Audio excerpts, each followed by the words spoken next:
Echt voor jou hele verschillende routes. Een wetterroute, een warenroute, kees toch veel was de wal heen. Het zijn voor jou hele verschillende routes, ja, wat het wel heel bijzonder maakt. En wat mensen die in Van Waarden soms al jaren waaien, die dan voor de eerste keer mij nog aan de Kuijer Klauwertocht zitten van, goh, wist net dat het er weer.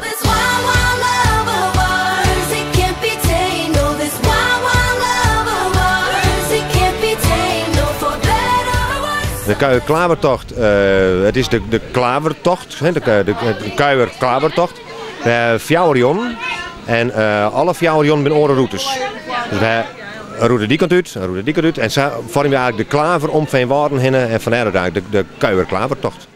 Mijlkorien is een stichting en die stichting die is in 1979 die oprichten. Is ontstaan uit samenvoeging van meerdere clubjes. En het doel van de Mijlkorien is de leefbaarheid van Van Waarden en omstreken te vergroten door het organiseren van activiteiten en evenementen.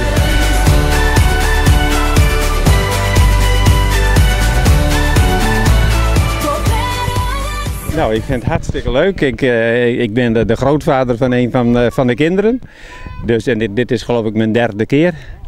En de route is prachtig, maar ik heb wel begrepen, de route is een beetje omgelegd in verband met het slechte weer en drassige paden en dergelijke. Maar verder hartstikke gezellig. Ik kan ze bijna niet bijhouden. Hè? Ze vliegen voortdurend vooruit. Ja. Nou ja, dankjewel. Ja, graag gedaan. Veel succes. Ja, jullie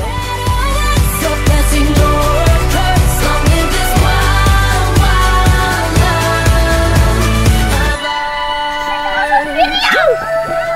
Het is van de basisschool tot aan, ik geloof, 84 jaar weer de oudste. En daar zit het echt wel tussenin.